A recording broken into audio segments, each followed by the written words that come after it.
Hi friend दोस्तों, स्वागत है आपका हमारे चैनल पर। आपके फेवरेट सीरियल गुम नहीं किसी के प्यार में विराट और सई और सम्राट तीनों का आमना सामना तो हो चुका है। सई ने फाइनली सम्राट को मना लिया है, सारी सच्चाई सामने ले आई है और साबित कर दिया कि ये सम्राट ही है। लेकिन विराट को इस बात का अंदाज़ा भी नहीं होता है कि पत्रलेखा की वजह से सम्राट ने घर छोड़ा था। तो भाई अब जैसे ही घर पहुंचेंगे, पत्रलेखा और सम्राट के बीच में ये दूरियां, सम्राट के बीच की और पत्रलेखा के बीच में ये बातचीत पर विराट को कहीं ना कहीं अजीब लगने वाली है। और सबसे पहले तो सई को ही इस बात का अंदाजा हो जाएगा और सई विराट को कहेगी कि मुझे कहीं ना कहीं लगता है कि सम्राट दादा पत्रलेखा दीदी की वजह से ही घर छोड़ कर गए थे।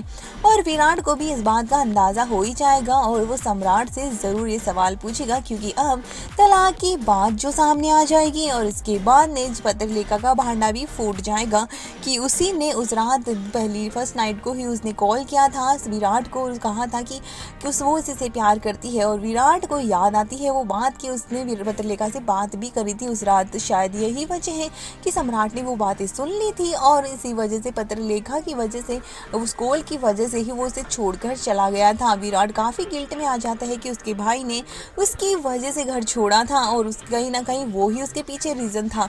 तो वो सम्राट से तो माफ़ी मांगता है, लेकिन पत्रलेखा से बहुत बुरी तरह से नाराज हो जाता है कि तुमने इस तरह नहीं करना चाहिए था, कि तुमने शादी किसी और से कर ली और तुम्हें हाँ ही नहीं करनी चाहिए थी, और उसका अगर हाँ कर दी, उससे शादी हो गई तो उस रिश्ते को निभाना चाहिए था। और पत्रलेखा भी उस पर बुरी तरह से बरस पड़ेगी और उसका गुस्सा फूटेगा विराट पर कि धोखा तो तुमने दिया है विराट, मैंने कौन सा धोखा दिया तुमने, तुम मुझे छोड़ के चले गए, तुमने अपना वादा नहीं निभाया। और विराट पर काफ़ी नाराज होती है और यहाँ तक ये भी कह देती है कि मैं कभी भी उस सम्राट को तो अपने पति के रूप में नहीं देख सकती, चाहे कुछ भी हो जाए।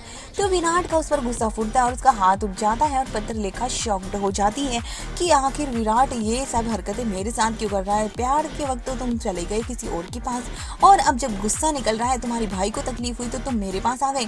मुझे उससे कोई रिश्ता वैसे भी नहीं रखना है, लेकिन वो अब जल्दी ही वो वक्त भी आएगा जो भवानी का पूरे सभी घर वाले पत्रलेखा को समझाएंगे कि वो सम्राट के साथ अपने रिश्ते को कंटिन्यू करे और एक मौका जरूर दे।